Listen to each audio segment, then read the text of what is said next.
এখানে যে বর্জ্যের যে অবস্থা, এটা তো সাধারণ মানুষ এই আশেপাশে কীভাবে বসবাস করে এটাই তো আমার একটা বড় প্রশ্ন।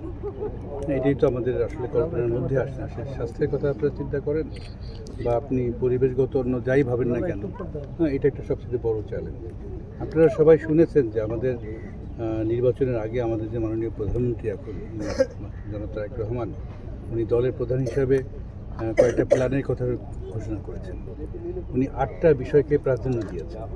8টা বিষয়ের মধ্যে আমি যাবো না, তার একটা ছিল পরিবেশ।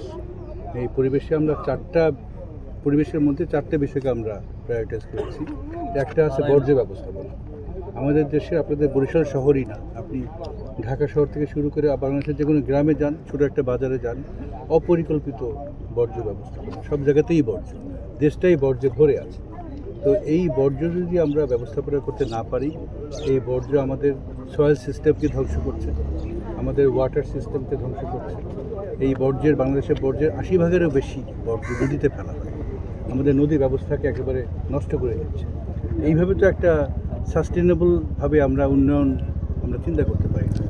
এর ফলে যে আপনার হেলথ ইমপ্লিকেশন, যে নদীতে যে বর্জ্য যাচ্ছে, মাছ খাচ্ছে, যে মাছের যে মাইক্রোপ্লাস্টিক, এগুলো আমরা খাচ্ছি, মাছের মধ্যে হেভি মেটাল আছে। এই মাছ খেয়ে আমাদের আজকে বিভিন্ন রকমের যে রোগের প্রাদুর্ভাব, শুধু মাছই না, আপনার এই বর্জ্যের জন্য আমাদের যে সয়েল সিস্টেম নষ্ট হচ্ছে, সেখানে শাকসবজি হচ্ছে, ফলমূল হচ্ছে, এগুলোর মধ্যেও কিন্তু আপনার এই বিষ জাতীয় দ্রব্যগুলো ঢুকে যাচ্ছে। তো এই যে একটা নেক্সাস তৈরি হয়েছে, এবং এই নেক্সাসের মধ্যে আমরা একটা সবল সুন্দর জাতি হিসেবে বাড়ার আমরা কোনো লক্ষণ দেখছি না। তো শুধু আমরা দল হিসাবে বলেন আর সরকার হিসেবে বলেন, বর্তমানে জনাব তারেক রহমানের নেতৃত্বে আমরা সংকল্পবদ্ধ। আমরা এই অবস্থা থেকে পরিত্রাণ চাই, আমরা পরিচ্ছন্ন বাংলাদেশ চাই।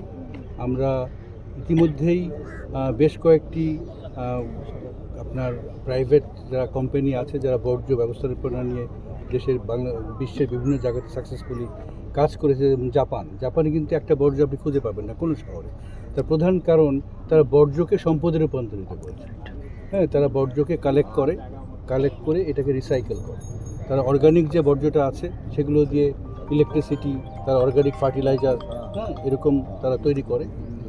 তারা যেগুলো ইনঅর্গানিক বর্জ্য, বিশেষ করে প্লাস্টিক বা এই ধরনের, এগুলি দিয়ে তারা আপনার জেট ফুয়েল, অন্যান্য ফুয়েল, তারপরে আপনার প্লাস্টিকের ফার্নিচার, অনেক কিছু তৈরি করে। বাংলাদেশে এরকম দু একটা প্রকল্প, ছোটো ছোটো প্রকল্প আছে।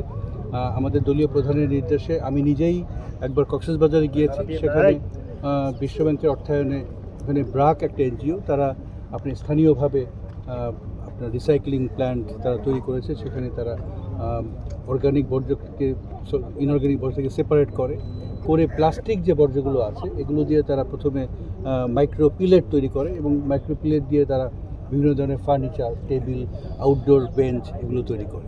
তো আমরা এসেছি এগুলো দেখতে। আমরা মনে করি যে এটাকে আমরা একটা কম্প্রিহেন্সিভ ভিউ দিয়ে দেখা উচিত। আপনাদের একটা দুইটা ওয়ার্ডের ব্যাপার না, ইভেন বরিশাল শহরের শুধুমাত্র ব্যাপার না, আমাদের সারা বাংলাদেশের ব্যাপার।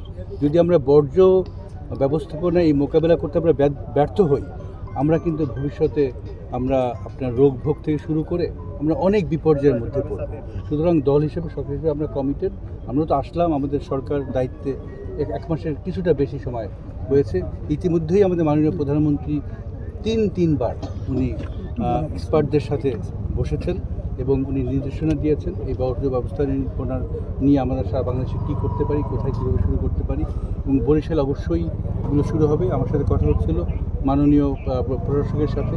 উনি অলরেডি আপনার একটা জায়গা দেখেছেন, যেটা শহর থেকে একটু দূরে, যেখানে আপনার শহরের সব বর্জ্যগুলোকে সুশৃঙ্খলভাবে কালেক্ট করে এখানে ডাম্প করতে পারে। আপাতত ডাম্প করুক, এবং যখন আমরা রিসাইক্লিং প্ল্যান্টগুলোর সাথে চুক্তি ফাইনালাইজ করতে পারবো, আমি শিওর যে বরিশালেও এরকম একটা রিসাইক্লিং প্ল্যান্ট এখানে আপনার স্থাপন করা হবে, যেখানে শুধু বরিশাল না, বরিশালের আশেপাশে যে নগর, যে বাজারগুলো আছে সেখান থেকে বর্জ্য আসবে, সেগুলোকে বিভিন্নভাবে রিসাইকেল করা হবে। এবং শেষ করতে চাই একটা কথা বলে, আমাদের দেশে যে মাটি, এই মাটি কিন্তু আপনার অর্গানিক যে কন্টেন্ট একেবারে কমে গেছে। মাটির অর্গানিক কন্টেন্ট এখন 1.5 থেকে 2%-এর নিচে, যেটা হওয়া উচিত ছিল 4 থেকে 5%। এই অর্গানিক কন্টেন্ট কমে যাওয়ার ফলেই কিন্তু মাটির যে পানি ধারণ ক্ষমতা কমে যাচ্ছে, যার জন্য আপনার সেচ বেশি লাগতেছে। এইটাখান থেকে পরিত্রাণ পাওয়ার জন্য যে আপনি এই যে বর্জ্য স্তূপ দেখছেন, এখানে যে অর্গানিক যে অংশটা আছে, আমরা কিন্তু অর্গানিক ফার্টিলাইজার তৈরি করতে পারি। অর্গানিক ফার্টিলাইজার আমরা আমাদের কৃষকদের মধ্যে কিন্তু এই যে কৃষক কার্ড আমরা দিচ্ছি, আরও সব কৃষকরা পাবে, তার মাধ্যমে আমরা অর্গানিক ফার্টিলাইজার বিলি করতে পারবো।